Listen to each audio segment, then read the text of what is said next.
ప్రియులారా, ప్రభు అయిన యేసుక్రీస్తు వారి నామం పేరిట చేరి వచ్చిన మీ అందరికి కూడా అందరికీ వందనాలు.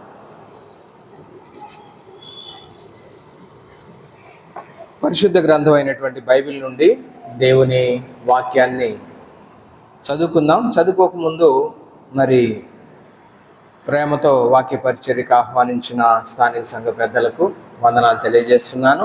అదేవిధంగా నాకు మీ మధ్య మరొకసారి మీతో కలిసి సహవాసం చేయడానికి, మీతో కలిసి దేవుని వాక్యాన్ని పంచుకోవడానికి నాకు అవకాశం ఇచ్చిన దేవాది దేవునికి ఎంతగానో ప్రభు అయిన యేసుక్రీస్తు వారి ద్వారా కృతజ్ఞతాస్తుతులు చెల్లిస్తూ ఉన్నాను. ఈరోజు వాక్య అంశం ఇది మన ఆలోచన కాదు, లేకపోతే నేను అనుకున్నది కాదు. ఎక్కువ శాతం నా వర్తమానాలు ఎలా ఉంటాయంటే నా దినపాఠంలో నుంచే ఉంటాయి. దేవుని వాక్యాన్ని నేను చదువుతూ ఉండగా దేవుడు అందులో నుంచి నాకు వర్తమానాలు ఇస్తూ ఉంటాడు. లాస్ట్ వీక్ వాక్యం చదువుతూ ఉంటే, అంటే ఈ వీక్ దేవుడు ఒక వాక్యం ద్వారా మరి నాతో మాట్లాడాడు. ఈ వాక్యం మరి స్థానిక సంఘంతో పంచుకోవాలని నేను అనుకుంటున్నాను. ఈరోజు మన వాక్యానికి అంశం ఏంటయ్యా అంటే ఇదే అంశం. ఇది బైబిల్, దేవుని యొక్క వాక్యం. ఈరోజు నా అంశం దేవుని వాక్యం. దానికి సహాయకరంగా మొదటిగా ఇర్మియా గ్రంథం 15వ అధ్యాయం 16వ వచనం చదువుకుందాం. ఇర్మియా గ్రంథం 15వ అధ్యాయం 16వ వచనం చదువుతున్నాను.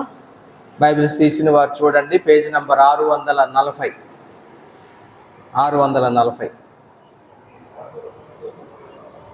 15వ అధ్యాయం 16వ వచనం చదువుతున్నాను. నీ మాటలు నాకు దొరకగా నేను వాటిని భుజించి తిని. ప్రవక్త అయినటువంటి ఇర్మియా దేవుడైనటువంటి యెహోవాతో మాట్లాడుతున్నాడు.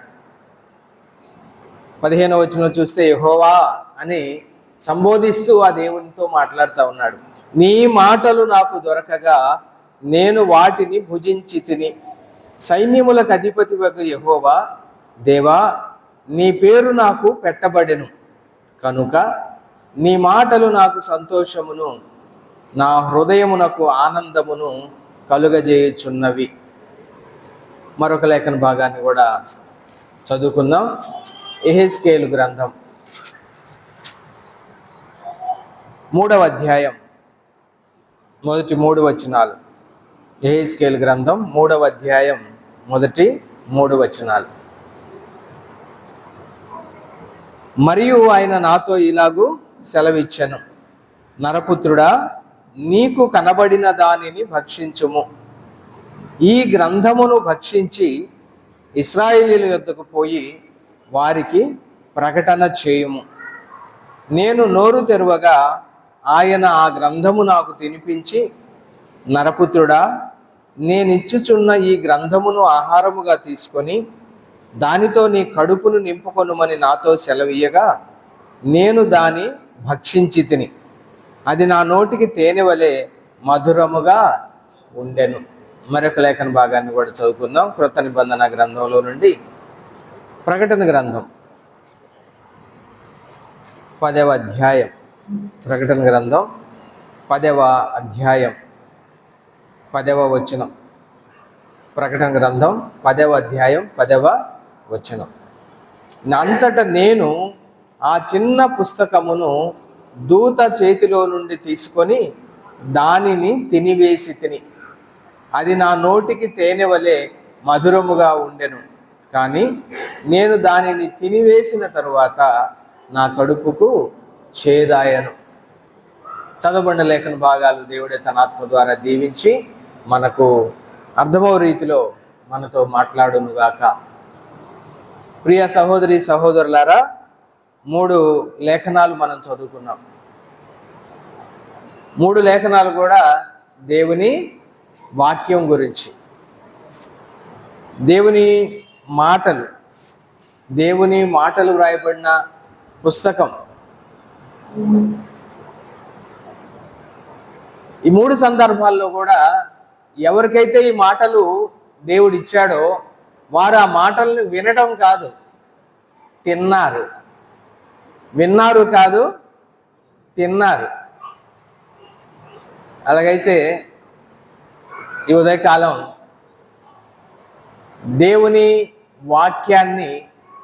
దేవుని వాక్యము వ్రాయబడినటువంటి, ఆయన మాటలు వ్రాయబడినటువంటి ఈ గ్రంథాన్ని తినేవారముగా ఉండాలి. మనం ఈ గ్రంథాన్ని తినేవారంగా ఉండాలి. తినడం అంటే మనకు కొంత ఇబ్బంది అనిపించవచ్చు. గ్రంథం తినడం ఏంటి అని నేను లేఖనాల్లో మీకు వివరిస్తాను.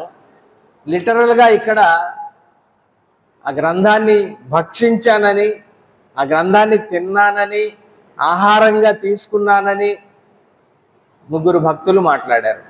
ఇర్మియా, యెహెజ్కేలు, యోహాను, యేసు ప్రభు వారి శిష్యుడైనటువంటి యోహాను. 3 కూడా ఈ విధంగా మాట్లాడడం మనం చూసాం. అలాగైతే ఈ ఉదయకాలం దేవుని వాక్యానికి ఉన్నటువంటి లక్షణాలన్నివ్వండి, దేవుని వాక్యానికి సంబంధించినటువంటి 7 విషయాలుగా కొన్ని సంగతులు నేను మీకు వివరించాలని నేను ఇష్టపడుతున్నాను. మొదటిగా ఇక్కడ భక్తుడు ఏమంటున్నాడంటే, ఈ మాటలు తిన్నప్పుడు యెహెజ్కేలు యొక్క రెస్పాన్స్ ఎలా ఉంది అంటే, ఆయన అంటున్నాడు, చూడండి, యెహెజ్కేలు గ్రంథం 3వ అధ్యాయంలో యెహెజ్కేలు అంటున్నాడు, అది నా నోటికి తేనె వలె మధురముగా ఉండెను. దేవుడేమంటున్నాడు, నరపుత్రుడా, నేనిచ్చుచున్న ఈ గ్రంథమును ఆహారముగా తీసుకొని దానితో నీ కడుపు నింపుకోనుమని నాతో సెలవీగా నేను దాన్ని భక్షించి తిని. ఈ గ్రంథము భక్షించి దానితో కడుపు నింపుకోవాలట, దాన్ని ఆహారంగా తీసుకోవాలట. సరే, ఆ విధంగానే ఇర్మియా అన్నాడు, నేను వాటిని భుజించి తిని అన్నాడు. ఇక్కడ యెహెజ్కేలు అంటున్నాడు, నేను దాన్ని భక్షించాను అంటున్నాడు. అదేవిధంగా యోహాను అన్నాడు, నేను ఆ గ్రంథాన్ని తినివేసి తిని అంటున్నాడు. తినివేసి తిని 3 మాటలకి అర్థం ఒకటే, వాడిన పదాలు వేరు అంతే. భుజించుట, భక్షించుట, తినివేయుట.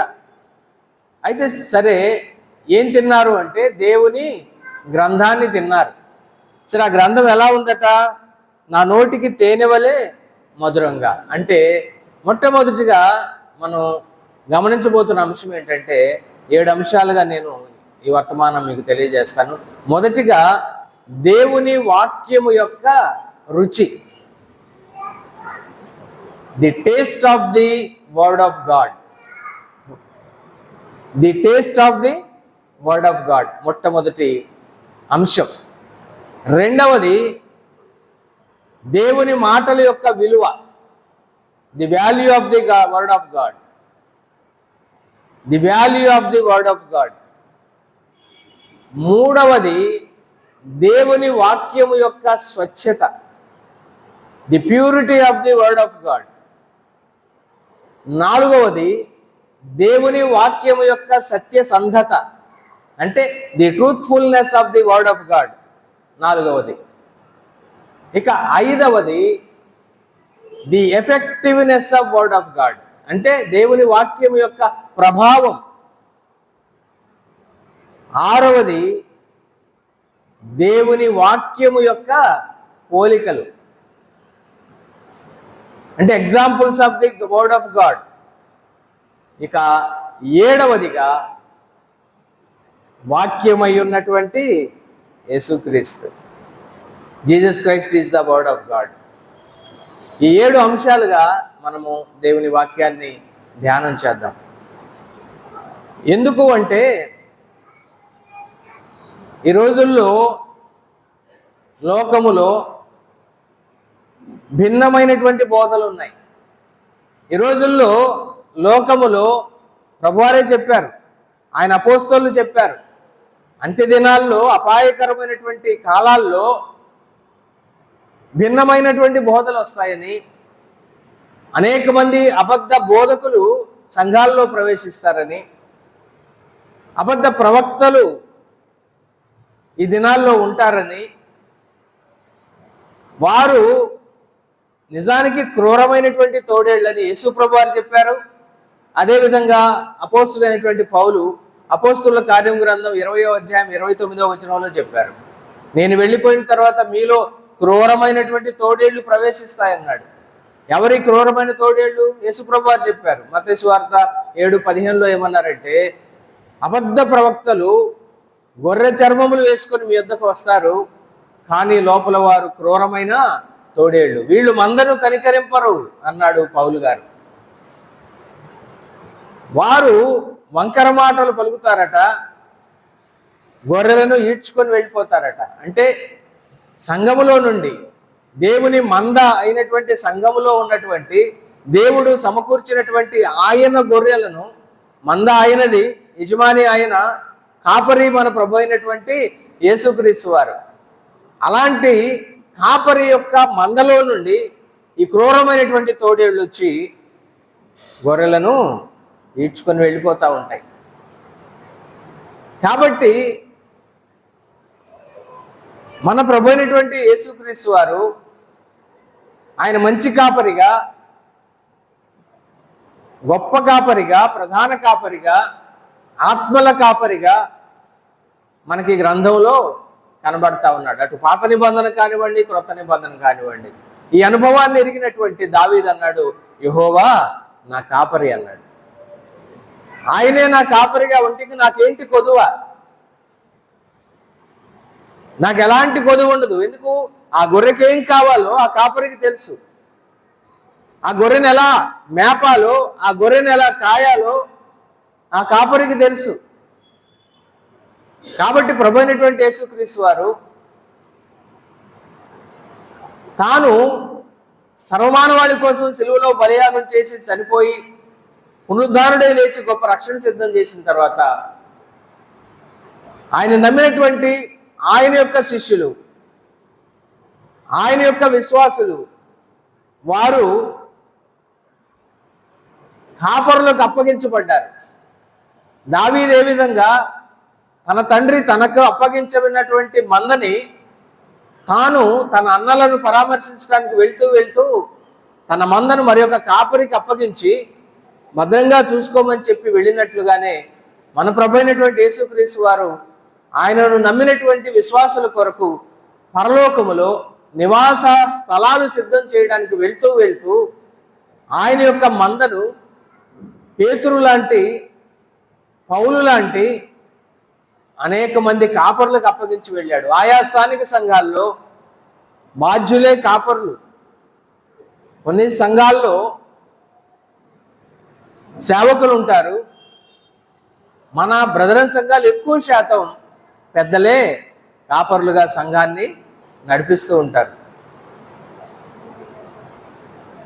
సంఘాన్ని నడిపించాలంటే ఈ సంఘానికి ఆహారం కావాలి, మేత కావాలి. వాటిని మేపాలంటే మేత కావాలి. ఎలాంటి మేత పెట్టాలి? పౌలు గారు తిమోతితో మాట్లాడుతూ, తీతుతో మాట్లాడుతూ అంటాడు, ఆరోగ్యకరమైనటువంటి మేత పెట్టాలంటాడు. ఆరోగ్యకరమైనటువంటి మేత, అంతే కదా, ఏదైనా మేతే. కొన్ని ఆహారాలు మనం చూస్తూ ఉన్నాం ఈరోజు, జంక్ ఫుడ్స్ అని ఉన్నాయి. అది శరీరానికి మేలు చేయకపోగా కీడు చేస్తుంది. అలానే సంఘాల్లో కూడా దేవుని యొక్క వాక్యం ఉన్నది ఉన్నట్లుగా సరిగా విభజించి బోధించేవారు లేకపోతే ఆ ఆహారం, ఆ దేవుని వాక్యం కల్తీ అయిపోతుంది. అది మేలు చేయకపోగా హాని చేసే విధంగా ఉంటుంది కొన్నిసార్లు. అందుకనే ఈ వాక్యానికి ఉన్నటువంటి ఈ ప్రత్యేకతలు మనం తెలుసుకున్న వారుగా ఉండాలి. ముఖ్యంగా వాక్యం బోధించేవారు, అదేవిధంగా వాక్యం వినేవారు, ఇద్దరి మీద కూడా బాధ్యత ఉందండి. చాలాసార్లు దేవుని సేవకులు మనతో మాట్లాడుతూ ఉండగా మనం ఎలా ఉంటామంటే, ఇక్కడ చూడండి, ఇర్మియా గ్రంథం 6వ అధ్యాయం 10వ వచనం. ఇర్మియా గ్రంథం 6వ అధ్యాయం 10వ వచనం. వింటున్నారా అమ్మా, వింటున్నారా? ఎహెజ్కేలు అంటున్నాడు, అయ్యా నువ్వేమో నన్ను మాట్లాడమంటున్నావు, నేను ఎవరితో మాట్లాడాలి? విందురని ఎవరితో మాట్లాడాలి? ఎవరికి సాక్ష్యం ఇవ్వాలి నేను? ఎందుకంటే కారణం ఏంటి? ఆయన అలా అనటానికి ఒక కారణం ఉంది. ఇశ్రాయేలీయుల దగ్గరికి వెళ్ళి మాట్లాడమంటుంటే ఎహెజ్కేలు అంటున్నాడు దేవునితో, అయ్యా నేను ఎవరితో మాట్లాడాలండి? ఎవరికి నేను సాక్ష్యం ఇవ్వాలి? ఎందుకంటే వారు వినుటకు తమ మనస్సు సిద్ధపరచుకొనరు. ఫస్ట్ పాయింట్ ఇది. వినేవారి మీద బాధ్యత ఏంటంటే వాక్యం వినడానికి మనస్సుని సిద్ధపరచుకోవాలి ముందు. ఎలా అంటే మన మందిరానికి వచ్చేటప్పుడే ఆ దేవుని వాక్యం వినడానికి మనం సిద్ధమైనటువంటి మనస్సు కలిగి రావాలి.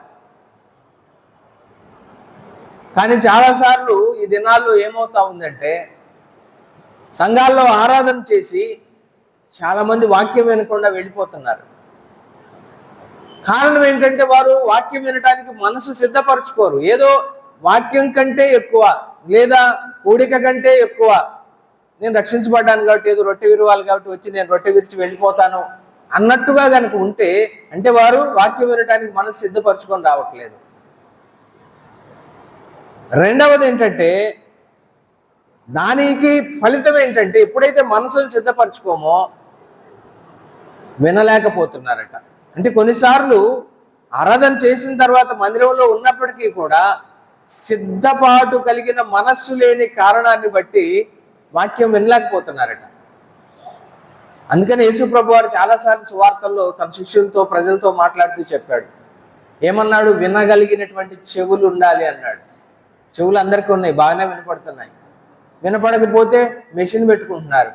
అంటే అందరి చెవులు వినపడుతూనే ఉన్నాయి, కానీ వినగల చెవులు ఎందుకు అంటున్నాడు? ఇదే దాని అర్థం. ఇదే సిద్ధపాటు కలిగినటువంటి మనస్సుతో రావాలి.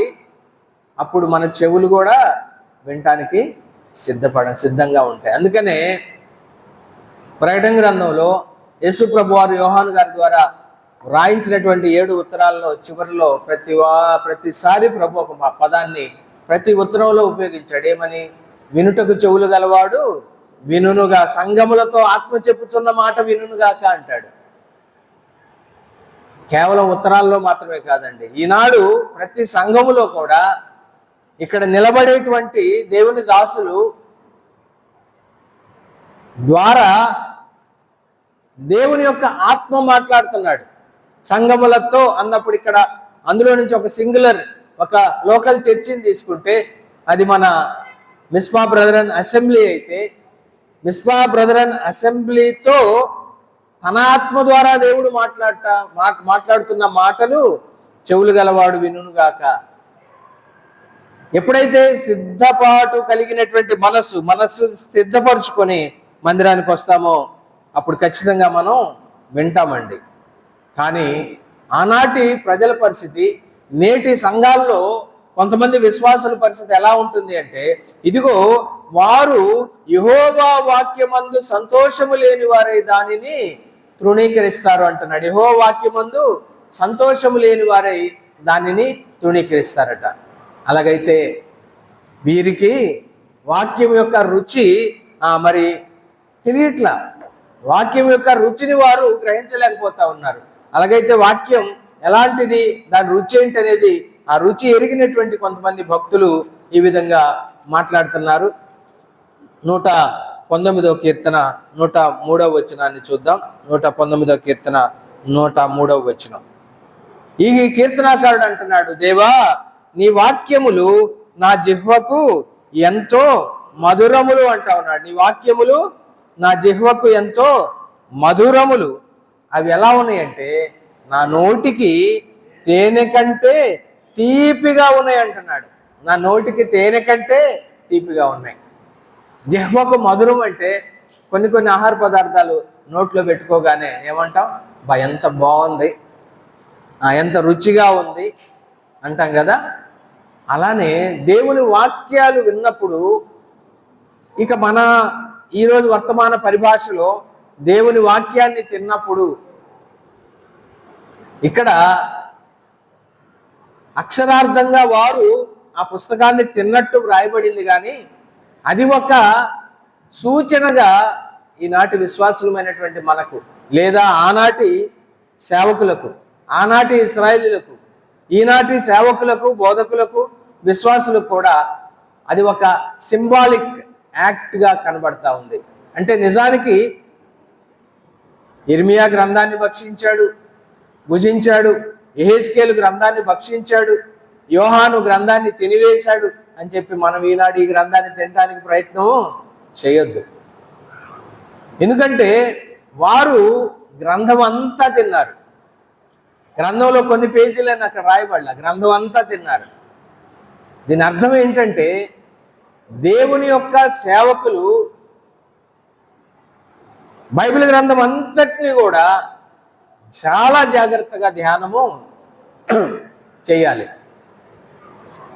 బైబిల్లో అనేకమైనటువంటి పుస్తకాలు, వాటిలో అనేక రకాలైన అధ్యాయాలు ఉన్నాయి. నేను దేవుని ప్రేమను కలిగి ఉండాలి అంటే దేవుని ప్రేమను వెల్లడి చేసేటువంటి ఒక అధ్యాయం ఉంది. కొరింథీ మొదటి పత్రిక 13వ అధ్యాయం ప్రేమను గురించి వెల్లడి చేసినటువంటి, దేవుని ప్రేమ, మానవ ప్రేమ కాదు. ఇప్పుడు నాలో ప్రేమ కావాలంటే ఆ కొరింథీ మొదటి పత్రిక 13వ అధ్యాయం పేజీని చింపుకొని నేను తినేస్తే నాలో ప్రేమ రాదు. ఒక వ్యక్తి రక్షణ పొందాలంటే రోమాపత్రిక 10వ అధ్యాయాన్ని చింపుకొని తింటే రక్షణ దొరకదు. ఒక వ్యక్తి మరి మృతుల్లో నుండి పునరుద్ధారణుడు కావాలంటే కొరింథీ మొదటి పత్రిక 15వ అధ్యాయాన్ని చింపుకొని తింటే కుదరదు. దాని అర్థం ఏంటంటే అక్కడ వ్రాయబడినటువంటి సంగతులను మనం చదవాలి, అవి హృదయంలోకి తీసుకోవాలి. సహజంగా ఆహారం ఏమవుతుందండి, మనం ఆహారాన్ని తిన్నప్పుడు, నోటి ద్వారా ఆహారాన్ని తీసుకున్నప్పుడు అది మన శరీరంలో ఒక అంతర్భాగం అయిపోద్ది. శరీరంలోని అణువణువులో మనం తీసుకున్న ఆహారం కలిసిపోద్ది, కడుపులోకే వెళ్తుంది. కానీ ఆహారం యొక్క సారం అజీర్ణమైన తర్వాత శరీరంలోని ప్రతి భాగానికి ఆ శక్తి అందుద్ది, ఆహారం యొక్క శక్తి. అలానే దేవుని యొక్క శక్తి, మనం ఎప్పుడైతే వాక్యాన్ని చదువుతామో, వాక్యాన్ని ధ్యానం చేస్తామో, అదేవిధంగా వాక్యాన్ని దేవుని దాసుల ద్వారా వింటామో, విన్నదాన్ని మన మనసులోకి, మన హృదయంలోకి ఎప్పుడైతే స్వీకరిస్తామో ఆ వాక్యము మన శరీరములో అంతర్భాగం అవ్వాలి. మన మనస్సులో, మన హృదయములో, మన దేహమంతట్లో ఒక అంతర్భాగంగా వాక్యం మారాలి. ఇది దీని అర్థం. ఆ రుచి అనేది తెలిసినప్పుడు దేవుని వాక్యం పట్ల ఆసక్తి పెరుగుద్దండి. కానీ వీరు ఎలా ఉన్నారంటే వారు దేవుని వాక్యం పట్ల సంతోషం లేని వారుగా ఉన్నారంటున్నారు. అలాగైతే ఇక్కడ అంటున్నాడు, ఆ రుచి తెలిసినప్పుడు, ఎప్పుడైతే ఆ మంచి రుచికరమైనటువంటి ఆహారం తింటామో ఖచ్చితంగా మనలో ఒక సంతోషం అనేది వస్తుంది కదా. ఆహారం బాగలేకపోతే ఏమవుద్దండి, ముఖం మార్చుకుంటారు, అస్సలు బాగలేదు, ఒక్క ఐటెం బాగలేదు అంటూ ఉంటారు. కానీ ఆహారం బాగుంటే అందరు కూడా సంతోషంగా ఉంటారు, చాలా బాగుంది, అన్ని ఐటమ్స్ బాగున్నాయి అంటారు. అలానే దేవుని వాక్యం కూడా ఆదికాండం మొదలుకొని ప్రకటన గ్రంథం వరకు కూడా ఆ వాక్యపు రుచి అనేది మనం ఎరిగిన వారంగా ఉండాలి. ఇక్కడ ఇదే కీర్తనాకారుడు 19వ కీర్తనలో కూడా ఒక మాట అంటాడు చూడండి, 10వ వచనంలో. 19వ కీర్తన 10వ వచనం, దావీదు యొక్క వ్యక్తిగత అనుభవం. తేనె కంటే నేను అవసరమైన మాటలు నేను చదువుతానండి. తేనె కంటెను, జుంటి తేనె ధారల కంటెను మధురమైనటువంటి వాక్యము అంటున్నాడు. తేనె కంటే, జుంటి తేనె ధారల కంటే అని అంటున్నాడు. అలాగైతే దేవుని వాక్యం నీకు ఎలా ఉంది? భక్తులకేమో అసలు తేనె కంటే, జుంటి తేనె ధారల కంటే మధురంగా ఉంటుందట. తేనె ఎంత మధురంగా ఉంటుందో మనందరికీ తెలుసు. కానీ ఈ రోజుల్లో ఏమొస్తుందండి, బెల్లం పాకాన్ని తేనె అని అమ్ముతున్నారు. ఓహో, ఇదే తేనె రుచి అనుకుంటున్నాం మనం. అట్లానే చాలా బోధలు కూడా ఇలానే బెల్లం పాకం బోధలు అయిపోతున్నాయి. అసలైన వాక్యపు రుచి తెలియట్లా. యోహాను అన్నాడు, అది నా నోటికి తేనె వలె తీపిగా ఉందట. అలాగే ఉదయకాలం మొట్టమొదటి అంశం ఏంటంటే దేవుని వాక్యం యొక్క రుచి. ఆ దేవుని వాక్యం యొక్క రుచి నువ్వు ఎరిగావా సహోదరి, నువ్వు ఎరిగావా సహోదరుడా? అవును, నేను దేవుని వాక్యం యొక్క రుచి నేను ఎరిగాను అని చెప్పగలుగుతున్నామా? ఏదండి చదువుతున్నాం, ఏదండి వింటున్నాం అన్నట్లుగా ఉంటే మనకు ఆ రుచి తెలియదు. అయితే భక్తుల అనుభవాల్లో నుంచి మనం కూడా అలాంటి అనుభవంలోకి వద్దాం. దేవుని వాక్యం యొక్క రుచిని ఎరగగలిగినటువంటి అనుభవం. చాలాసార్లు మొన్న ముఖ్యంగా కోవిడ్ సమయంలో నాలుగులకి ఏమైందండి? చికెన్ బిర్యానీ తిన్నా కూడా ఏమైంది? కోవిడ్లో రుచులు తెలియలా. మరి కోవిడ్ పోయింది, తర్వాత మళ్ళా ఆ నాలుగుకి మళ్ళీ రుచి వచ్చింది. కానీ చాలామంది ఇంకా కోవిడ్ పరిస్థితుల్లోనే ఉంటున్నారు దేవుని వాక్యం విషయంలో. దేవుని వాక్యపు రుచి ఎరగని వారుగా ఉంటున్నారు. ఇక్కడ ఒక కాయిన్కి 2 సైడ్స్ ఉంటాయి కదా, కాయిన్కి 2 సైడ్స్ ఉంటాయి కదా. ఉంటాయా? ఉండవా? ఉంటాయి. అది వెరీ గుడ్. అలానే దేవుని వాక్యానికి కూడా 2 కోణాలు ఉన్నాయండి. ఇప్పుడు మళ్ళా ఆహారం దగ్గరకు వద్దాం. సరే, మన అమ్మ లేకపోతే పెళ్ళైన వాళ్ళు అయితే ఆయన భార్య వంట చేస్తారు. ఈయన ఆ భార్య వడ్డించిన తర్వాత తిని చాలా బాగుంది అంటాడు. మళ్ళా ఇంకొక రోజు ఆమె చేస్తుంది, తిని అస్సలు బాగాలేదంటాడు. అంటే ఇక్కడ 2 కోణాలు అని చెప్పాను కదా. దేవుని వాక్యం వినే వాళ్ళకి రుచిగా ఉండాలి అంటే వండే వాళ్ళ మీద చాలా బాధ్యత ఉంది కదా. వండే వాళ్ళ మీద కూడా చాలా బాధ్యత. అంటే ఎప్పుడైతే భార్యో లేకపోతే మన తల్లిగారు అమ్మో బాగా శ్రద్ధ పెట్టి వడ్డిస్తే ఖచ్చితంగా అది రుచిగానే ఉంటుంది. కానీ ఆమెకి వంట ఎలా చేయాలో చాలామంది ఏమవుతుందండి ఈ రోజుల్లో, ఆడపిల్లలు మరి వంట నేర్చుకోవాల్సిన వయసులో నేర్చుకోవటంలా. ఇంకా ఈ రోజుల్లో ఏమొచ్చింది, యూట్యూబ్స్ వచ్చి అది ఎలా ఉంటుందంటే నేర్చుకొని చేసినట్టే ఉండదు, అది విని చేయడం అన్నమాట.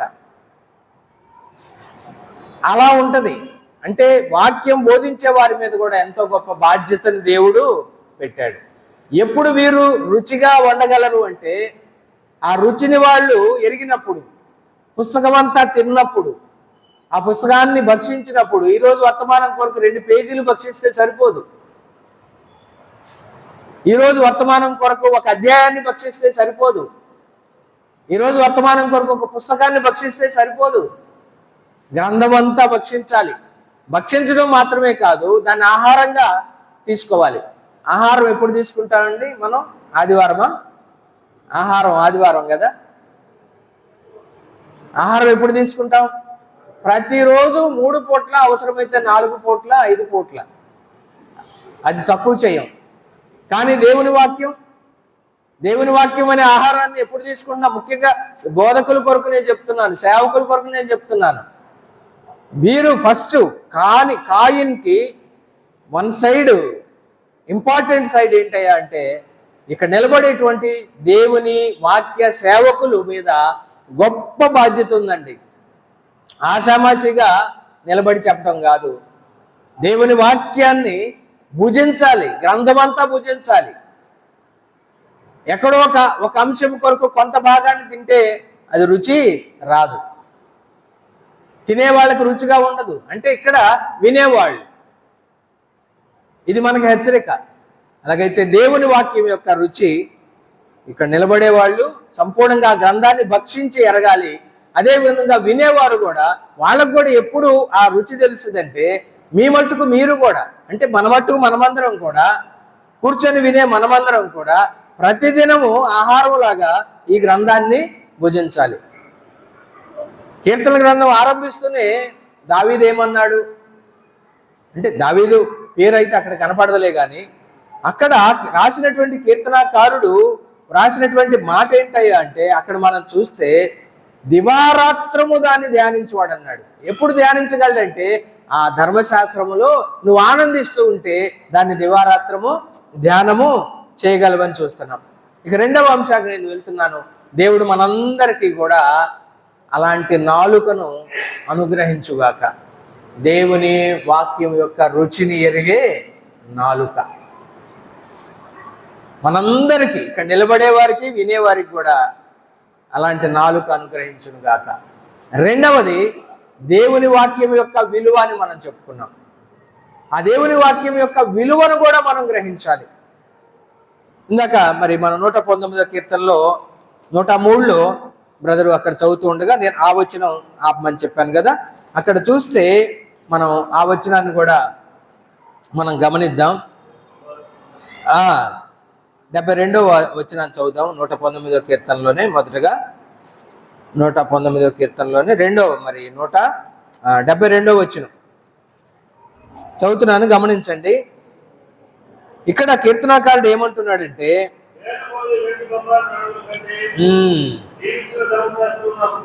చూడండి, వేల కొలది వెండి బంగారు నాణెముల కంటే, వేల కొలది వెండి బంగారు నాణ్యాల కంటే, నిజంగా వేల కొలది వెండి, వేల కొలది బంగారు నాణ్యాల యొక్క విలువ ఎంత ఉంటుందండి? ఈ రోజుల్లో ఎలా ఉందంటే రాకెట్ లాగా గోల్డ్ విలువ పెరిగిపోతా ఉంది.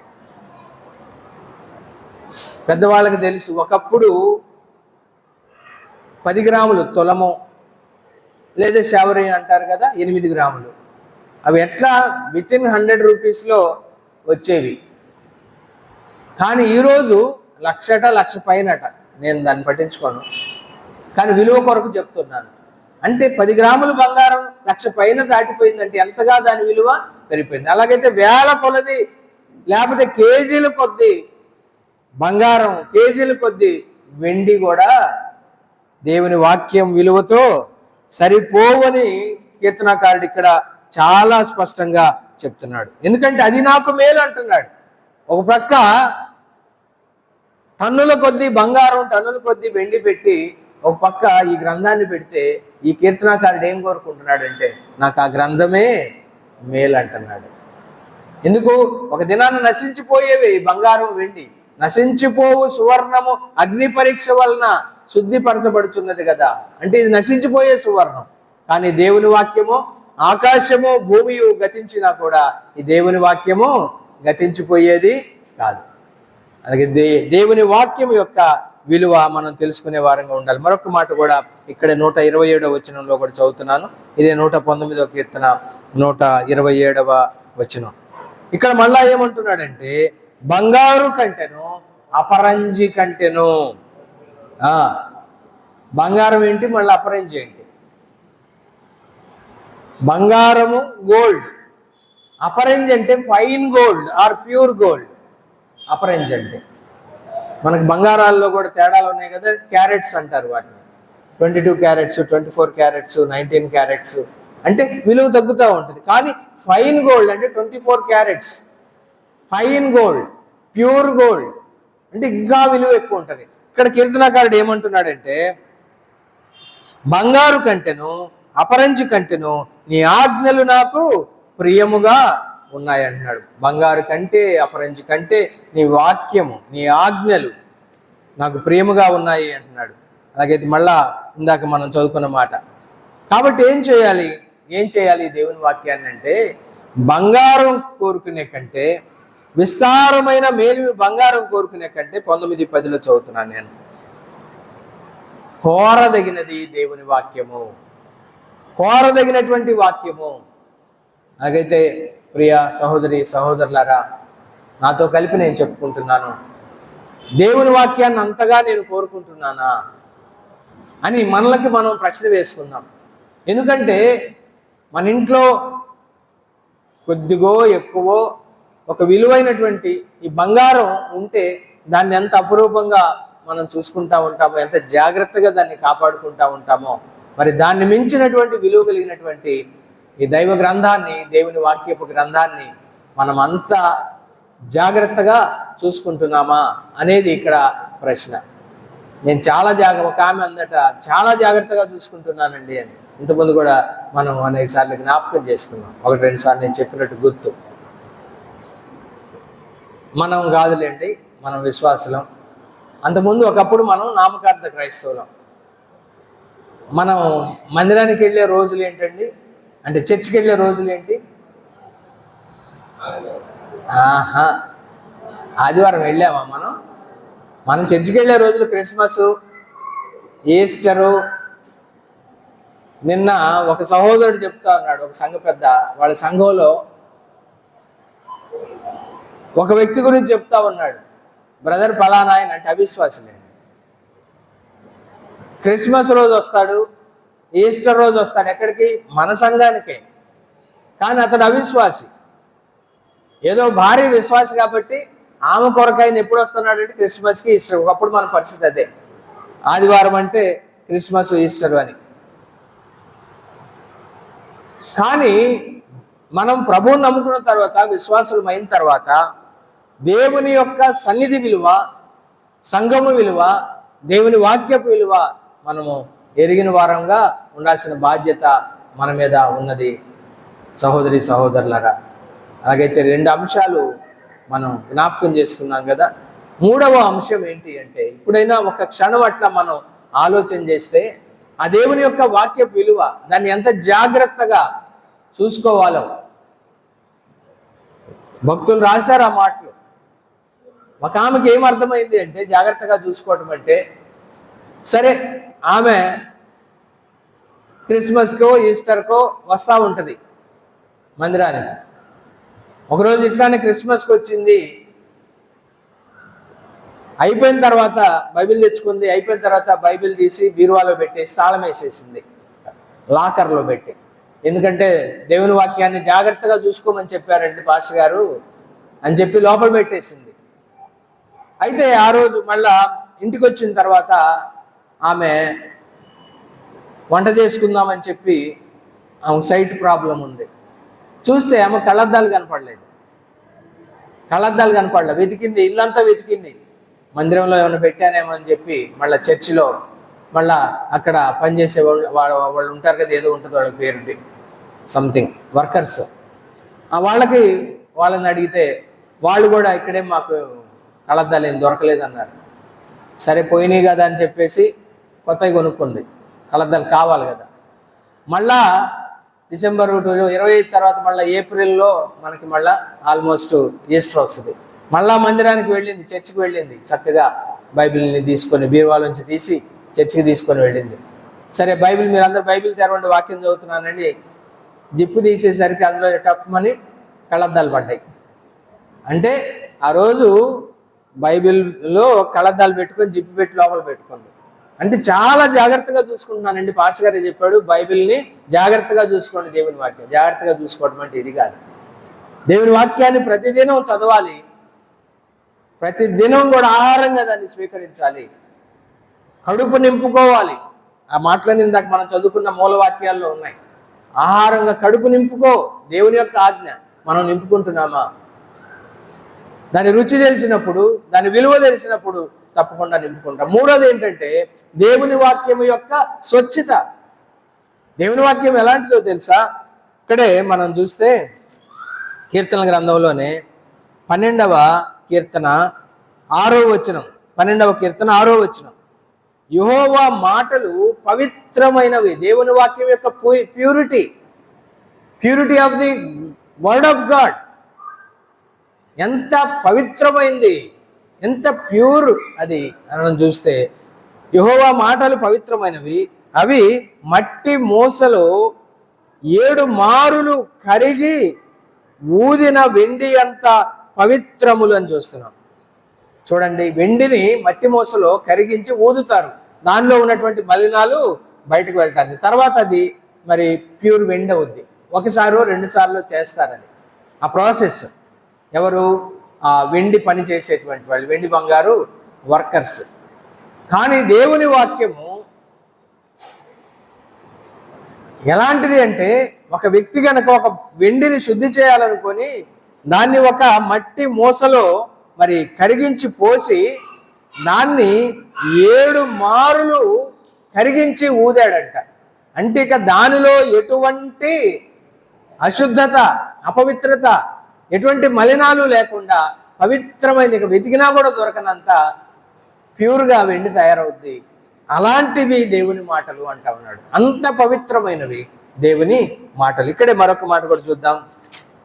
18వ కీర్తనలోనే 30వ వచనం. 18వ కీర్తన 30వ వచనం. యెహోవా వాక్కు నిర్మలము. నిర్మలము. యెహోవా వాక్కు ఎలాంటిదంట? నిర్మలం. అంటే మలము అంటే మలినము లేనిది. యెహోవా వాక్కు మలినము లేనిది. మనకి కృత నిబంధనలో పేతురు గారు కూడా ఈ విషయాన్ని చాలా తేటగా తెలియజేస్తున్నాడు. ఇది ఎలాంటిదంటే, ఎలాంటి నిర్మలమైనటువంటి దేవుని వాక్యం అంటే, దాన్ని ఇక్కడ చూడండి దేనితో పోల్చి మాట్లాడుతూ ఉన్నాడు. 2వ అధ్యాయం 3వ వచనం నేను చదువుతున్నాను. క్రొత్తగా జన్మించిన శిశువులను పోలిన వారై నిర్మలమైన వాక్యమును పాల వలన, నిర్మలమైన వాక్యమును పాల వలన రక్షణ విషయంలో ఎదుగు నిమిత్తం ఆ పాలను అపేక్షించుడి. దేవుని యొక్క వాక్యం ఎంత పవిత్రమైనది, ఎంత స్వచ్ఛమైనది అంటే, నిర్మలమైనటువంటి వాక్యం అనే పాలు, కింద ఆత్మ సంబంధమైన పాలు. కానీ ఈ రోజుల్లో ఇలాంటి పాలు దొరుకుతున్నాయా మనకి? ఏమండి, నేను మామూలు పాల గురించే మాట్లాడుతున్నాను.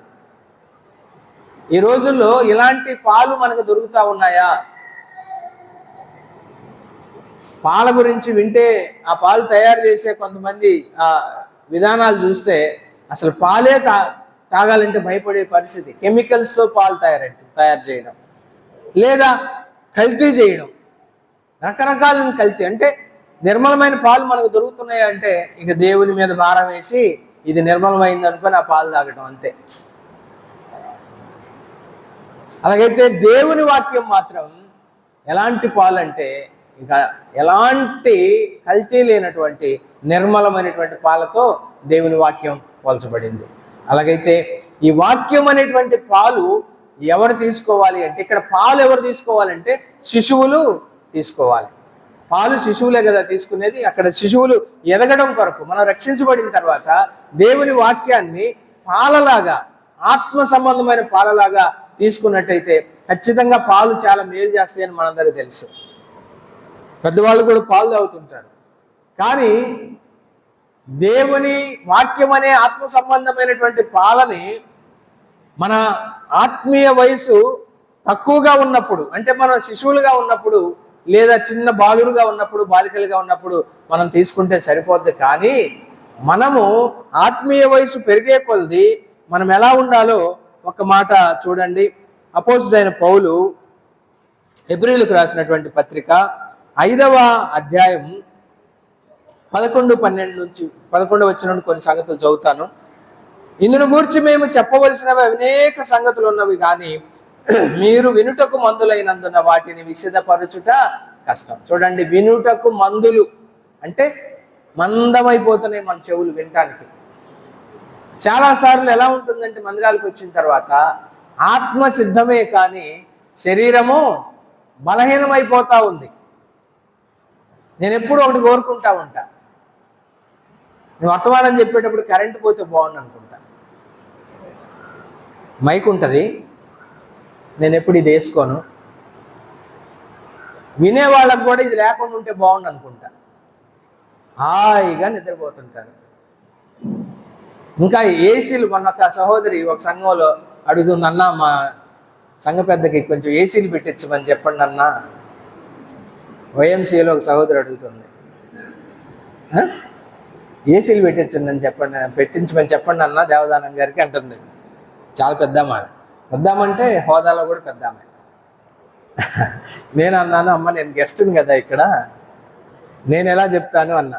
కాదన్నా, బాగా చెమట పోస్తుంది, ఇబ్బందిగా ఉంటుంది. అలా ఉండటం మేలు. ఫ్యాన్లకే నిద్రపోతున్నారు. ఏమండి, ఎలాంటి ప్రపోజల్ ఏమైనా ఉందా?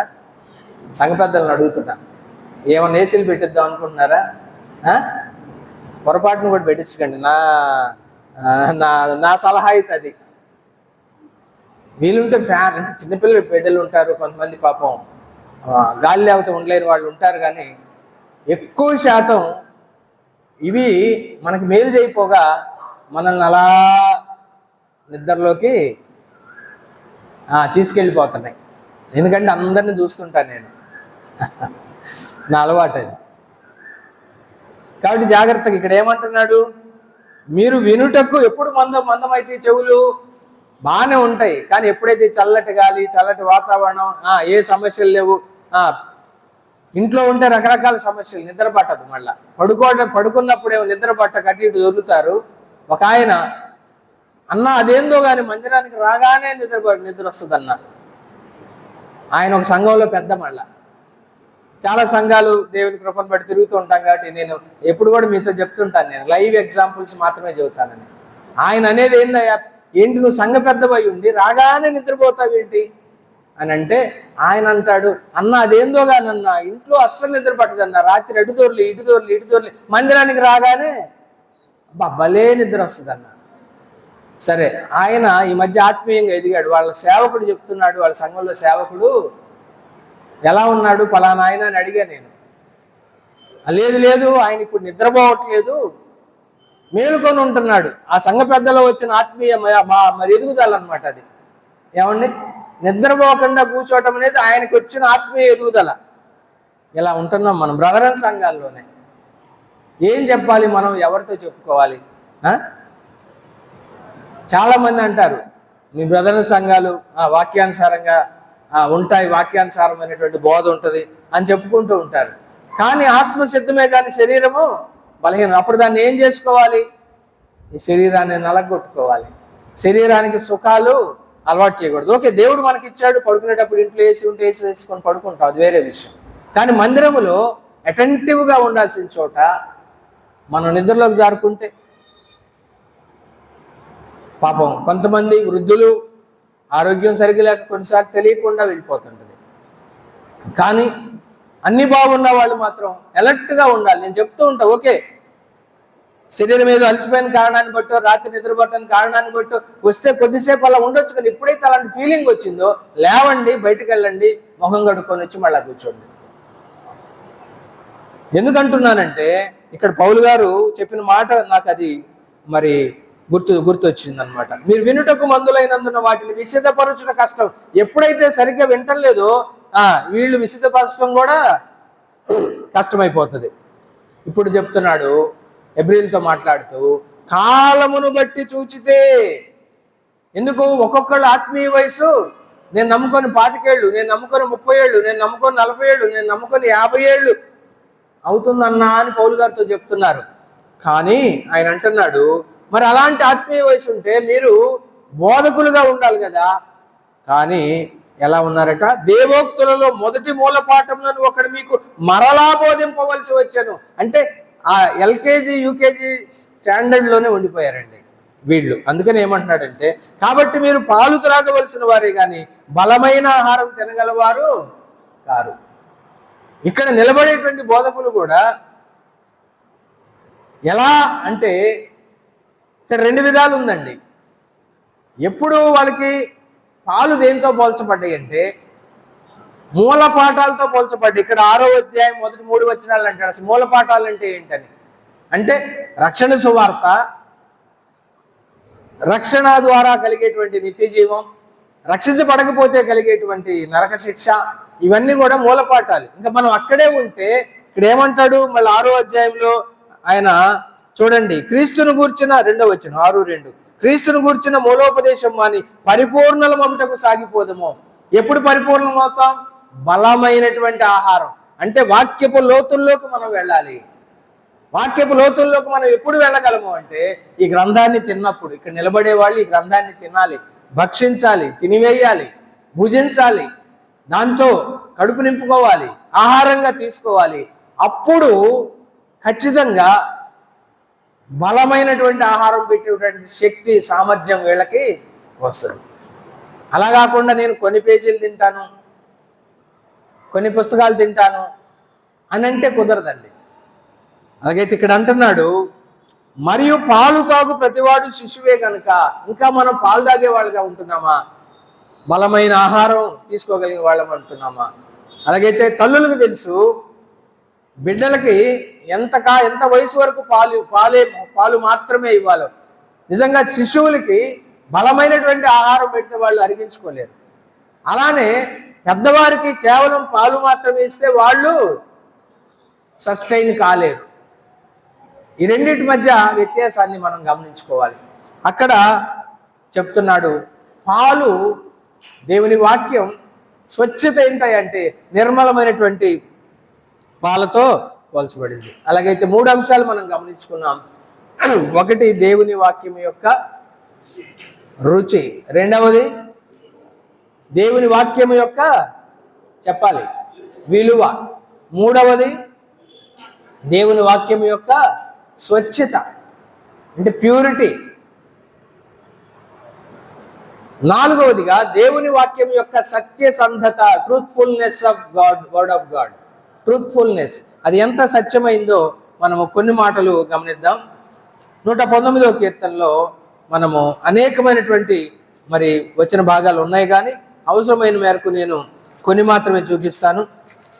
119వ కీర్తనలో 160వ వచనాన్ని మనం గమనిద్దాం. 119వ కీర్తన 160వ వచనం. నీ వాక్య సారాంశము సత్యము.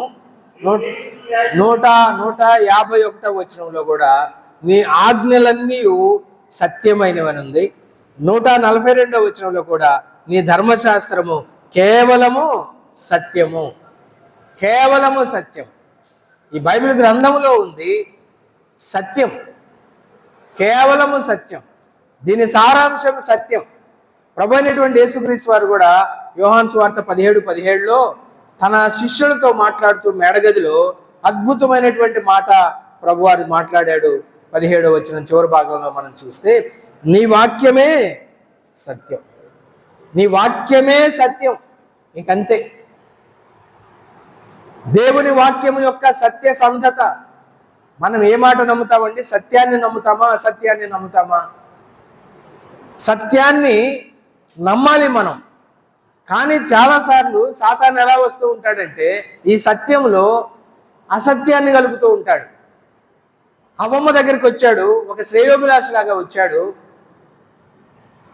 దేవుని యొక్క మాటల్లో తన మాటలు కలిపాడు. దేవుని యొక్క సత్యములో తన యొక్క అసత్యాన్ని కలిపాడు. ఎందుకంటే వాడు ఎవడు సాతాను అంటే యోహాను సువార్త 8:44లో యేసు ప్రభువారు స్వయంగా చెప్పాడు, మీరు మీ తండ్రి యొక్క అపవాది సంబంధులు అన్నాడు. ఎవరిని గురించి? ఆనాటి యూదా మతోన్మాదులైనటువంటి ఆ ఇశ్రాయేలీలతో మాట్లాడుతూ, యేసు ప్రభుని అంగీకరించకుండా ఆయన్ని తిరస్కరిస్తూ,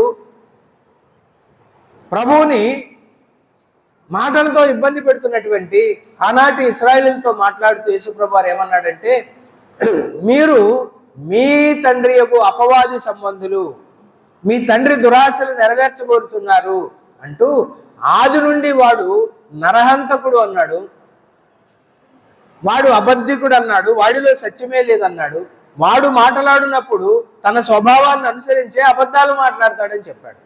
అలానే తన స్వభావ సిద్ధమైనటువంటి ఆ అబద్ధపు బుద్ధిని అవ్వమ్మ దగ్గర కూడా ప్రదర్శించాడు. దేవుని సత్యములో అసత్యాన్ని కలిపి అవ్వమ్మను మోసం చేశాడు. ఈనాడు క్రైస్తవ సంఘాల్లో కూడా ఇలాంటి కలిపి చెరిపి విశ్వాసులను నష్టపరిచే బోధలు ఎక్కువైపోయినాయండి.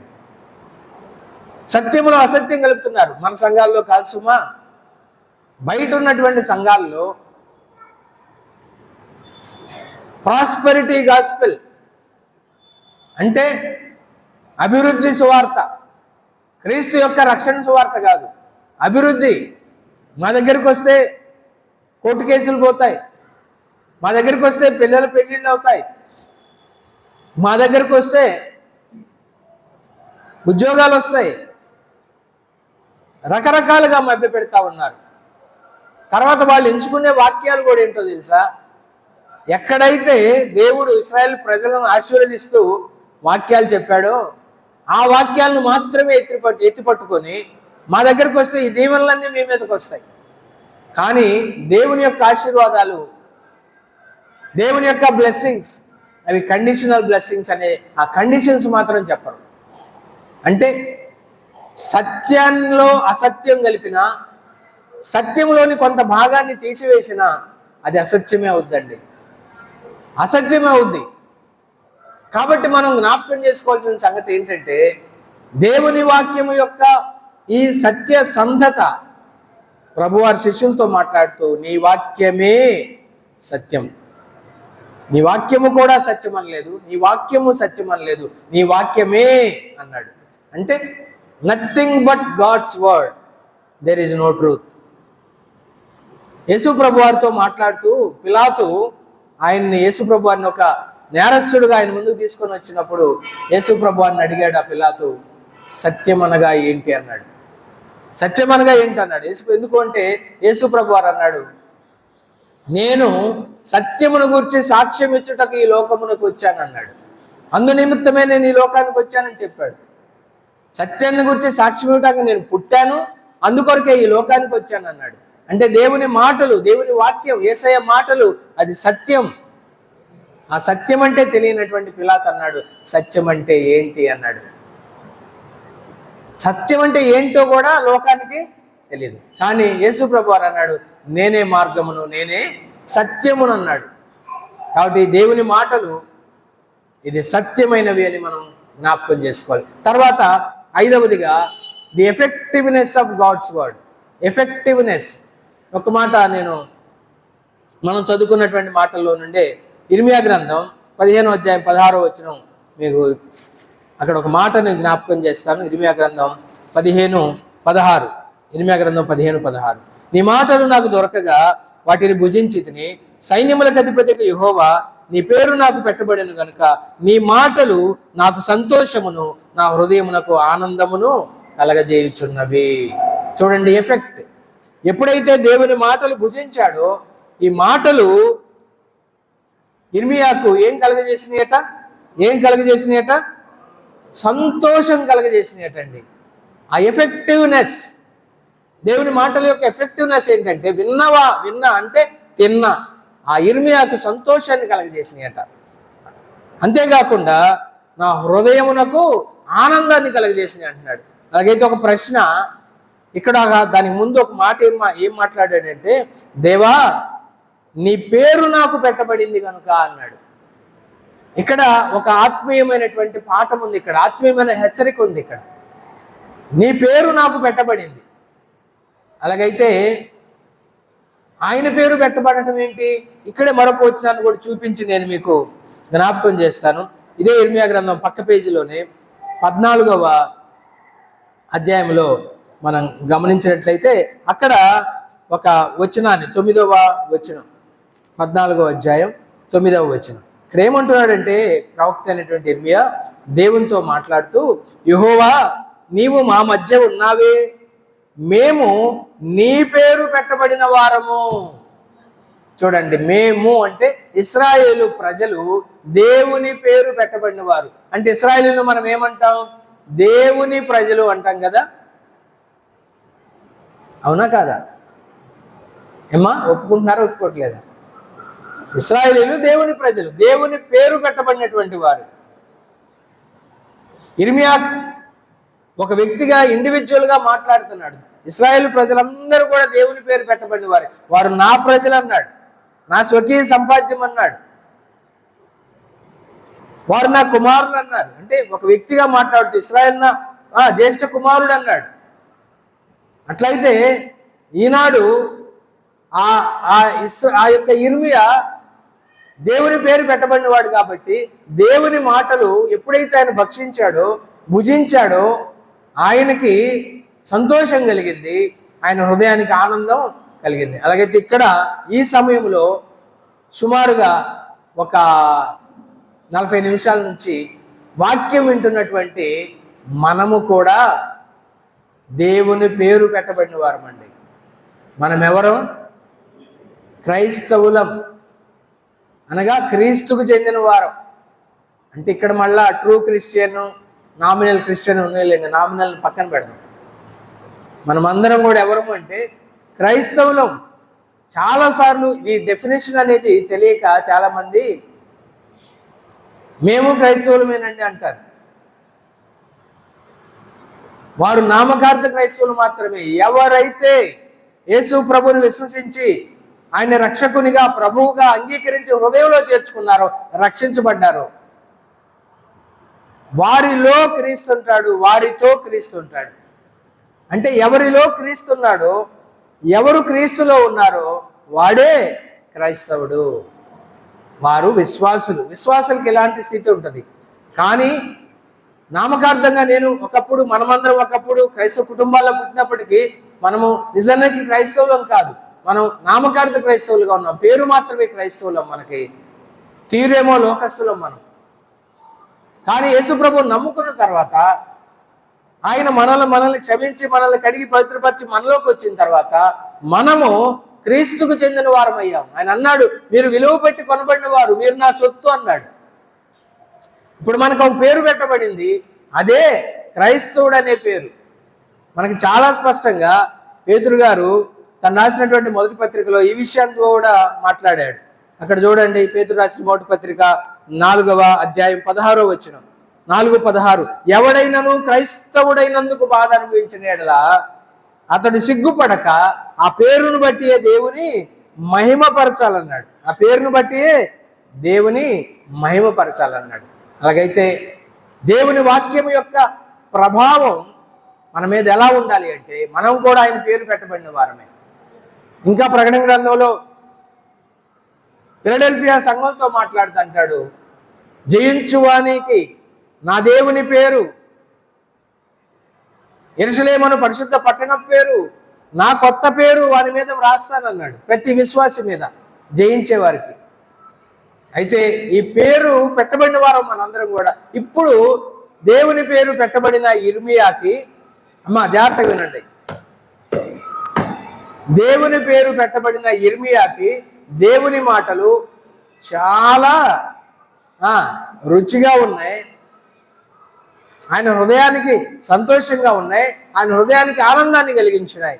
వ్యక్తిగతంగా నన్ను కూడా కలుపుకుంటూ ప్రశ్న వేస్తున్నాను, మరి దేవుని మాటలు మనకి రుచిగా ఉంటున్నాయా? మన హృదయానికి సంతోషాన్ని కలిగిస్తున్నాయా? ఆనందాన్ని కలిగిస్తున్నాయా? ప్రశ్న వేసుకొని మనం ముందుకు సాగిపోదాం. ఆ ఎఫెక్టివ్నెస్ అనేది నీ మీద పనిచేస్తుందా?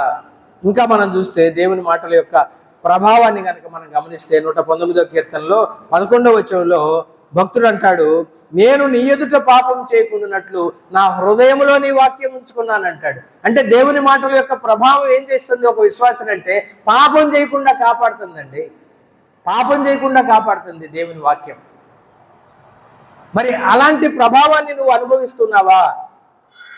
దేవుని వాక్యాన్ని హృదయంలో దాచుకునే అనుభవంలోకి వస్తే ఖచ్చితంగా దేవుని వాక్యం నువ్వు పాపంలో పడిపోకుండా కాపాడుతుంది అనేది జ్ఞాపకం చేసుకోవాలి. మరొక మాట కూడా చూడండి, 119వ కీర్తనలోనే 130వ వచనాన్ని చూద్దాం. 119వ కీర్తనలో 130వ వచనం.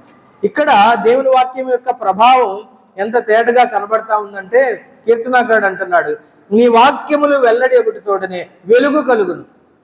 చూడండి, వాక్యం వెల్లడి ఒకటితోడనే వెలుగు కలుగును, తెలివి లేని వారికి అవి తెలివి కలిగిస్తాయని చెప్తా ఉన్నాడు. తెలివి లేని వారికి తెలివి కలిగిస్తా ఉన్నాడు. అలాగైతే దేవుని వాక్యం ఎంత ప్రభావం కలిగిందండి? దేవుని వాక్యం ఎంత ప్రభావం కలిగింది? అపోస్తుల కార్య గ్రంథంలో అనేక సార్లు ఈ మాట మనం చూస్తాం. దేవుని వాక్యము ప్రభావముతో వ్యాపించిందని. దేవుని వాక్యానికి ఆ ప్రభావం ఉందండి. దేవుని వాక్యం బహు వేగముగా పరిగెత్తునుంది. దేవుని వాక్యానికి ఆ యొక్క ఎఫెక్టివ్నెస్ ఉందండి. అలాగైతే అనేకమైనవి ఉన్నాయి. మనము ముందుకు సాగి 6వ పోలికకి వెళ్దాం. దేవుని వాక్యం యొక్క 6వ అంశానికి వెళ్దాం. ఆ 6వ అంశం ఏంటి అంటే, దేవుని వాక్యం యొక్క పోలికలు. దేవుని వాక్యం దేనితో పోల్చబడింది? మనకి అలా అనగానే 119వ కీర్తనే మనకు గుర్తొస్తుంది. ఇక్కడ 105వ వచనములో నీ వాక్యము నా పాదములకు దీపము అన్నాడు కదా. నీ వాక్యము నా పాదములకు దీపం అన్నాడు. అలాగైతే దేవుని వాక్యము దీపముతో పోల్చబడింది. ఎందుకు దేవుని వాక్యం దీపంతో పోల్చబడింది అంటే, మనం నివసిస్తున్న లోకం చీకటి లోకం, అంటే పాపముతో నిండినటువంటి లోకం. ప్రవక్త యెషయా అంటున్నాడు, చూడుము లోకమును చీకటి కమ్ముచున్నది, కటిక చీకటి జనములను కమ్ముచున్నది అంటాడు. చీకటి పాపానికి సాదృశ్యంగా ఉంది. ఈ లోకములో ఏముందండి? చీకటి. మనం ఎఫ్సి పత్రిక 5:8 కూడా మనం చూస్తాం. పౌలు గారు మనతో మాట్లాడితే ఏమన్నాడంటే, మీరు పూర్వమందు చీకటి అయి ఉంటిరి. చీకటిలో ఉండటం మాత్రమే కాదు, మనమే చీకటిగా ఉన్నాం. చీకటి పాపానికి సాదృశ్యంగా ఉంటే మనం ఆ పాపములో పడి చెడి ఉన్నాం. మన బ్రతుకు చీకటి, మన నడక చీకటి, మన జీవితమే చీకటి. అలాంటి చీకటి అయి ఉన్నటువంటి మనం ఇప్పుడు ప్రభువునందు వెలుగై ఉన్నాం. ఎలా వెలుగు మనలోకి వచ్చిందంటే, ఇదిగో నీ వాక్యములు వెల్లడెగుడుతోడనే వెలుగు. ఒక దినాన ప్రభు అయినటువంటి యేసుక్రీస్తు వారు, ఆయన లోకమునకు జీవపు వెలుగు. ఆయన ప్రభు యేసుక్రీస్తు వారు నిజమైనటువంటి వెలుగు. కాబట్టి దేవుని వాక్యం వెలుగుతో పోల్చబడింది. ఆయన మాటలు ఇవి, నీ వాక్యము వెల్లడెగుడుతోనే వెలుగు కలుగును. వెలుగుతో మాత్రమే ఆగిపోవటం లేదు, కానీ అవి తెలివి లేని వారికి తెలివి కలిగింది. ఒకప్పుడు దేవుని గురించిన జ్ఞానం లేదు మనకి, అజ్ఞానులం మనం. దేవుని జ్ఞానం యొక్క విషయంలో అజ్ఞానులం. లోక సంబంధంగా మనకు డిగ్రీలు ఉంటే ఉండొచ్చు కాక, కానీ దేవుని యొక్క వాక్యం విషయంలో మనం అజ్ఞానులమే. కానీ ఎప్పుడైతే దేవుని వాక్యం వెల్లడి చేయబడిందో రక్షించబడ్డం మాత్రమే కాదు, దేవుని యొక్క జ్ఞానం మనలోకి వచ్చింది. ఎలా? దేవుని యొక్క జ్ఞానం మన ప్రభు అయిన యేసుక్రీస్తు వారు. యేసుక్రీస్తు దేవుని యొక్క జ్ఞానమును, దేవుని యొక్క శక్తియునై ఉన్నాడు. కాబట్టి అలాంటి యేసు ప్రభు మనలో ఆత్మరూపిగా ఉండడం ద్వారా దేవుని యొక్క జ్ఞానాన్ని కూడా మనం పొందుకోగలిగాము, ఆ తెలివిని మనము పొందుకోగలిగాము. ఇది దేవుని యొక్క వాక్యము దీపముతో పోల్చబడింది. ఇందాకే మనం జ్ఞాపకం చేసుకున్నాం, దేవుని వాక్యము పాలతో కూడా పోల్చబడింది. ఇంకా మనం చూస్తే ఇర్మియా గ్రంథం 23లో కనుక మనం గమనించినట్లయితే దేవుని వాక్యం మరికొన్ని విషయాలతో పోల్చబడింది. అక్కడ జ్ఞాపకం చేసుకుందాం. ఇర్మియా గ్రంథం 23:29. ఇర్మియా గ్రంథం 23:20. దేవుని వాక్యం ఆయన అంటున్నాడు, ఇదే యెహోవా వాక్యం అంటూ, నా మాట అగ్ని వంటిది కాదా? దేవుని వాక్యం దేనితో పోల్చబడిందండి? అగ్నితో పోల్చబడింది దేవుని వాక్యం. ఎందుకు? మనం పాట కూడా పాడుతూ ఉంటాం, దేవా నీ దివ్య వాక్యము ఈవిగా మాకు దొరికింది. ఎంత విలువైందండి! ఇవి అంటే బహుమానంగా ఇచ్చాడు దేవుడు మనకి. దేవా నీ దివ్య వాక్యము ఈవిగా మాకు దొరికెను. దేవా నీ దివ్య వాక్యము ఈవిగా మాకు దొరికెను. హల్లెలూయా హల్లెలూయా హల్లెలూయా హల్లెలూయా.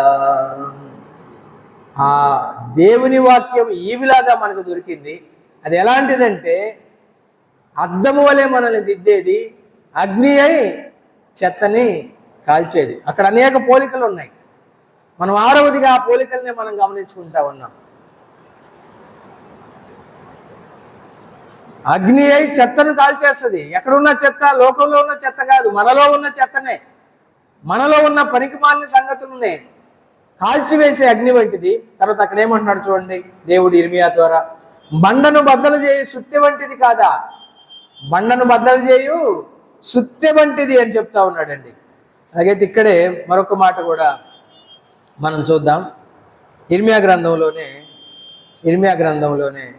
14వ వచనంలో 5:14 అంటాడు, నా మాటలు నీ నోటిలో అగ్నిలాగా ఉంచుతానన్నాడు. నా మాటలు నీ నోటిలో అగ్నిలాగా ఉంచుతానన్నాడు. అదేవిధంగా ఎఫ్సి పత్రిక 6:17 అంటాడు, దేవుని వాక్యము ఆత్మ ఖడ్గముతో పోల్చబడింది. దేవుని వాక్యము ఆత్మ ఖడ్గముతో పోల్చబడింది. మనం ఎన్నో పోలికలు గమనించుకోవచ్చు. దేవుని వాక్యం దీపంతో పోల్చబడింది. దేవుని వాక్యం ఆత్మ సంబంధమైన పాలతో పోల్చబడింది. దేవుని వాక్యం అగ్నితో పోల్చబడింది. దేవుని వాక్యం సుత్తెతో పోల్చబడింది. ఎందుకు ఈ సుత్తె అంటే, బండల్ని బద్దలు చేసే సుత్తె అన్నాడు. బండ లాంటి హృదయాన్ని కూడా ఈ దేవుని వాక్యం అనేటువంటి సుత్తె బద్దలు చేస్తుందండి. పౌలు హృదయం ఎంత సౌలుగా ఉన్నప్పుడు ఎంత బండ హృదయం అండి. యేసుక్రీస్తు అనే మాటే నేను ఈ లోకంలో కనబడిని అనుకున్నాడు. క్రైస్తవులు అనేవాడిని నేను ఈ లోకంలో ఉండనివని అనుకున్నాడు. ఒక బండ మొండివాడు. అలాంటి బండ మొండి సౌలు హృదయాన్ని, ఆ బండలాంటి హృదయాన్ని దేవుని వాక్యం అనేటువంటి సుత్తి బద్దలు చేసినట్లుగా మనం చూస్తున్నాం. యేసయ్యే, దేవుని వాక్యం అయ్యున్న యేసయ్యే ఆ బండ హృదయాన్ని బద్దలు చేశాడు. వెంటనే మోకరించి ప్రభువా నేనేం చేయాలన్నాడు. అంతే. ఆ దినం మొదలుకొని వెనుదిరిగి చూడలేదండి, వెనుదిరిగి చూడలేదు. ఇంకా దేవుని వాక్యం ఖడ్గంతో పోల్చబడింది. ఆత్మ ఖడ్గం, ఇది కూడా FC 6:17. ఈ ఆత్మ ఖడ్గం ఏం చేస్తుంది, ఎలాంటిదంటే మరి హెబ్రీ 4:12లో చూస్తే మనము అది 2 అంచులు కలిగినటువంటి, ఎటువంటి వాడి కలిగినటువంటి ఖడ్గం కంటే కూడా పదునైనటువంటి ఖడ్గం ఇది. దీని ప్రత్యేకత ఏంటి? ఖడ్గం యొక్క ప్రత్యేకత అంటే ప్రాణాన్ని, ఆత్మని, కీళ్ళని, మూలుగుని విభజించినంత మట్టుకు దూరుచు హృదయం యొక్క తలంపులను, ఆలోచనలు కూడా పరీక్షించేటువంటిది ఇది దేవుని యొక్క వాక్యం అనేటువంటి ఆత్మ ఖడ్గం.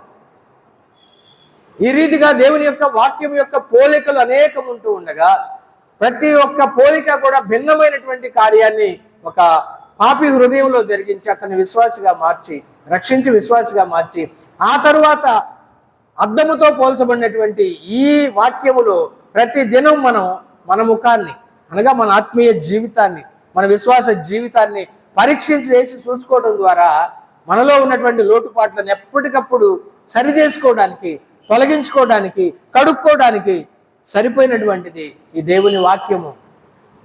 ఎన్ని పోలికలు మనం గమనించుకున్నామండి. దేవుని వాక్యం దీపంతో పోల్చుకున్నాం, అగ్నితో పోల్చుకున్నాం, చెత్తను కాల్చివేసే అగ్ని, బండను బద్దలు చేసే సుత్తితో పోల్చుకున్నాం, ఆత్మీయ ఎదుగుదల కలగజేసే వాక్యాన్ని పాలతో పోల్చుకున్నాం. ఈ విధంగా ఖడ్గముతో పోల్చుకున్నాం, అద్దముతో పోల్చుకున్నాం. ఈ దేవుని వాక్యానికి ఉన్నటువంటి ప్రత్యేకతలు ఇవన్నీ కూడా. ఇక 7వదిగా దేవుని వాక్యము మన ప్రభు అయిన యేసుక్రీస్తే. మనకి చాలా స్పష్టంగా ప్రకటన గ్రంథం 19వ అధ్యాయంలో ప్రభు అయిన యేసుక్రీస్తు వారి యొక్క ప్రత్యక్ష రాకడలో ఆయన ఏ విధంగా పరలోకం నుండి దిగి వస్తున్నాడో వర్ణించినటువంటి సందర్భంలో 13వ వచనంలో అంటాడు, ప్రకటన 19:13లో యేసు ప్రభు వారికి దేవుని వాక్యమును నామము ఆయనకు పెట్టబడి ఉన్నది. యేసయ్యకు దేవుని వాక్యం అనేటువంటి నామము పెట్టబడి ఉంది.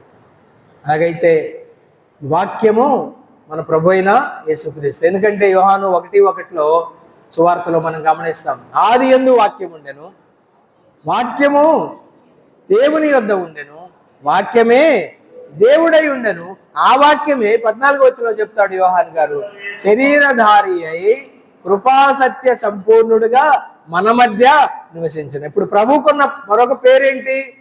దేవుని వాక్యం. దేవుని వాక్యం. 7వదిగా మన ప్రభు అయిన యేసుక్రీస్తే దేవుని వాక్యం. దేవుని వాక్యం సత్యం అని చెప్పుకున్నాం. యేసు ప్రభు వారి యొక్క వాక్యమే సత్యం, యేసు ప్రభువే సత్యం. దేవుని వాక్యం యేసు ప్రభు అయితే ఆయనే మార్గం. పాపికి పరలోకానికి వెళ్ళటానికి చూపేటువంటి మార్గం ఇది దేవుని వాక్యం. నేనే జీవమై ఉన్నానని చెప్పిన యేసు ప్రభువే దేవుని వాక్యం అయితే, పాపముల చేత అపరాధముల చేత చచ్చి ఉన్నటువంటి ఒక పాపికి జీవాన్నిచ్చేటి, నిత్య జీవాన్నిచ్చేటి వాక్యము దేవుని వాక్యం. ఆయన మన ప్రభు అయినటువంటి యేసుక్రీస్తు, ఆయన నిత్య జీవ ప్రదాత, నిత్య జీవాన్ని ప్రసాదించేది ఆయన వాక్యమే. అంటే ఆయనే వాక్యమై ఉన్నప్పుడు ఆయన నిత్య జీవ ప్రదాతగా ఈ వాక్యములో మనకు కనబడతా ఉన్నాడు. ప్రియ సహోదరులారా, సహోదరులారా, ఈ దేవుని వాక్యం పట్ల నీ వైఖరి ఏంటి? ఈ దేవుని వాక్యం పట్ల నా వైఖరి ఏంటి? దేవుని వాక్యం పట్ల మన వైఖరి మారాలండి. ఒకసారి ఒక బోధకుడు, ఆయన సంఘానికి కాపరి, మన సంఘం కాదు, ఒక సంఘ కాపరి, మన బ్రదర్ సంఘం కూడా కాదు, నాతోడు ఇంకిద్దరు సహోదరులతో మాట్లాడుతూ బైబిల్ తీసుకున్నాడు. అంటే అక్కడ ఒక డిస్కషన్, మెసేజ్ల గురించే డిస్కషన్ వచ్చింది. ఆయన ధ్యానం చేయడు, నిలబడతాడు. ఇక్కడ పెద్దలు చెప్తున్నారు, అన్న సంఘం అంతా మరి కొంత నిరాశగా ఉంది వాక్యం విషయంలో, మీరు కొంచెం ధ్యానం చేయాలన్నా అంటే బైబిల్ ఇలా ఇసిరేశాడు. ఇసిరేసి ఇలా లిటరల్గా ఇసిరేశాడు మా ముందు. ఇసిరేసి ఏముందండి, ఇంకా ఏముంది దీంట్లో, పంచగ్రంథాలు, కీర్తన గ్రంథం, ప్రవక్త గ్రంథాలు, సువార్తలు, అపోస్తల గ్రంథం, ఏముంది ఇందులో ఇంకా అన్నాడు. నిజంగా ఎంత భయంకరమైన మాట అండి ఇది. ఇందులో ఏముందా? ఇది నువ్వొక 1000 సంవత్సరాలు 1,00,000 సంవత్సరాలు తవ్వుకున్నా కూడా తరగని నిజండి ఇది. గ్రంథం యొక్క సమస్య కాదు అది, అది నీ వ్యక్తిగత సమస్య. ఎందుకంటే నువ్వు ధ్యానం చేయటల్లా. నిజంగా ఇప్పటికీ ఆ దృశ్యం నా మనసులో అలా ముద్ర పడిపోయింది. ఆయన కొరకు మనం ప్రార్థన చేయాలి. సేవలోనే ఉన్నాడు ఇప్పటికీ. నేను నమ్ముకున్న కొత్తలో మన బ్రదర్ల సంఘం లేక ఖమ్మం జిల్లాలో హెబ్రోన్ సంఘానికి వెళ్ళాము 3 సంవత్సరాలు. అప్పుడు జరిగిన సంఘటన. నేను నమ్ముకున్న కొత్త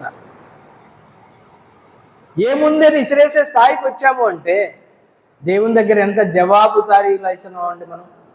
ముఖ్యంగా ఇక్కడ నిలబడే వాళ్ళ విషయమే నేను మాట్లాడుతున్నాను. ఎంతగా ధ్యానం చేయాలి అంటే ఇర్మియా అన్నాడు, నేను భుజించాను అన్నాడు. భుజిస్తే అంటే ఇర్మియా ఆదికాండం అర్థం చేసుకోవడానికి చెబుతున్నా. ఆదికాండం మొదలుకొని ప్రకటన గ్రంథం వరకు భుజించాడు. యెహెజ్కేలు భక్షించాడు. యెహెజ్కేలు భక్షించాడు అంటే భక్షించడం అంటే ఏంటో తెలుసా? భుజించడానికి భక్షించడానికి తేడా చెప్పండి. భుజించడానికి భక్షించడానికి తేడా.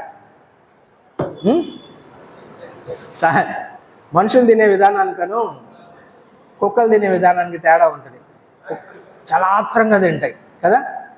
భక్షించడం అంటే మనం కూడా దేవుని వాక్యం అంటే అంత ఆతృతగా తినాలి, అంత ఆతృతగా భక్షించాలి. యోహాన్ అన్నాడు, తినివేసి తిని ఎరా భోంచేసావా? తిన్నాను.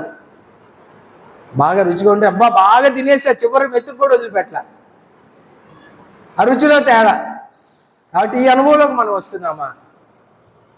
భుజించే అనుభవం, భక్షించే అనుభవం, తినివేసే అనుభవంలోకి మనం వస్తున్నామా? రావాలి. మనం ఇక్కడ నిలబడే వాళ్ళు మాత్రమే కాదు సుమా, ఇక్కడ నిలబడే వాళ్ళు 100% ఆ అనుభవంలోకి రావాలి. వినేవాళ్ళు కూడా ఎప్పుడు మీకు రుచి తెలుస్తుంది అంటే ఆ దాని మీద ఇందాకే మొదటిగానే చెప్పాను. ఏంటది? ఇర్మియా 6:10. ఏంటది? మనసు వినడం కొరకు సిద్ధపరచుకొని రావాలి. ఎప్పుడైతే వాక్యం వినటానికి మనసు సిద్ధపరచుకొని వస్తామో అప్పుడు ఖచ్చితంగా మనం వినటానికి మనసు వస్తుంది. అప్పుడు తర్వాత వెంటనే దానికి ఫాలోడ్ బై అన్నట్టుగా దేవుని వాక్యం అందు సంతోషం వస్తుంది. ఇది ఒక లింక్ అండి, చైన్. ఇది 3 ఉన్నాయి చెప్పాను, మళ్ళా గుర్తు చెప్తున్నాను. ఏంటి? మనసు ముందుగానే వాక్యం వినటానికి సిద్ధపరచుకొని రావాలి. ఎప్పుడైతే ఆ విధంగా సిద్ధపరచుకొని వస్తామో ఖచ్చితంగా వాక్యం అంతా మనం వింటాం. ఎప్పుడైతే వాక్యము మనం వింటామో ఖచ్చితంగా దేవుని వాక్యంలో మనకి సంతోషం వస్తుంది. ఈ 3 అనుభవాల్లోకి మనం వినేవాళ్ళు రావాలి. ముగించబోయే ముందు ఈరోజు వాక్యానికి దేవుడు మన ముందుకు తీసుకొని వచ్చినటువంటి వాక్యం గురించినటువంటి 7 సంగతులు మీకు జ్ఞాపకం చేసి నేను ముగిస్తాను. మొట్టమొదటిగా వాక్యము యొక్క రుచి, రెండవది వాక్యము యొక్క విలువ, మూడవది వాక్యము యొక్క స్వచ్ఛత, నాలుగవది వాక్యము యొక్క సత్యసంధత, ఐదవది వాక్యము యొక్క ప్రభావం, ఆరవది వాక్యము యొక్క పోలికలు, ఏడవది వాక్యము ఉన్న మన ప్రభు అయినటువంటి యేసుక్రీస్తు. విన్నటువంటి మనం విని విడిచిపెట్టే వారం కాకుండా అలా గనక అయితే వాక్యము మరి అద్దములో మన సహజ ముఖాన్ని చూసుకొని అవతలికి పోయి నా ముఖం మీద ఉన్న మచ్చలన్నీ నేను మర్చిపోయినట్టు ఉంటుంది. కానీ వాక్యం అనే అద్దంలో ఈరోజు దేవుడు మనందరితో మాట్లాడాడు. అద్దంలో మన ముఖాలను చూపించగా నాలో ఉన్న లోపాలు నాకు కనబడతా ఉన్నాయి. మీలో ఉన్న లోపాలు ఒక్కొక్కరికి ఒక రకమైన లోపం ఉండొచ్చు. ఆ లోపం కనపడగా ఈ అద్దంలో దేవుడు నీకు చూపించగా ఆ లోపం సరిచేసుకుందాం. అలాగ చేయటానికి మనందరికి కూడా పరిశుద్ధాత్మ దేవుడు తన ఆత్మ సహాయాన్ని దయచేయునుగాక. దేవుడు తన మాటలను దీవించునుగాక. ఆమేన్.